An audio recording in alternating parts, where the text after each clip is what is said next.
Onun senden yağladım şeyle. Ya ben narın bağımıdı beyle. Bilmedim ben bozcuğunu beyle. Gitmeli mi herimiz beyle. Onun senden yağladım şeyle.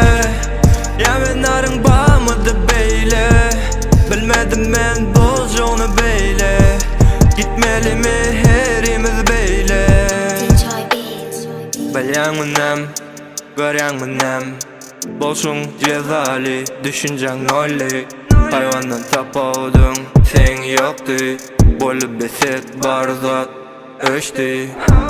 Yaklama sen, bizerek ölyen gecelerine. Kaydarın deyip fıkar etme. Bolonlar övrlük del. Ölyenem bolsun bilmem okuyor, önkü del. Bolsun seret, son kılık diyeceğin köydi. Asmanı seret. Son yıldızımız bizim seni.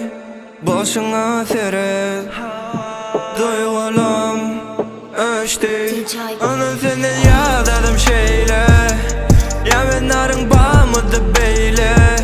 Bilmedim ben bozcuğunu beyle. Gitmeli mi herimiz beyle. Onun senden yağladım şeyle. Ya ben narın bağımıdı beyle. Bilmedim ben bozcuğunu beyle. Gitmeli mi herimiz beyle. Özün bilyen kim günali. Eden etmişsin ben dımıp yağladım.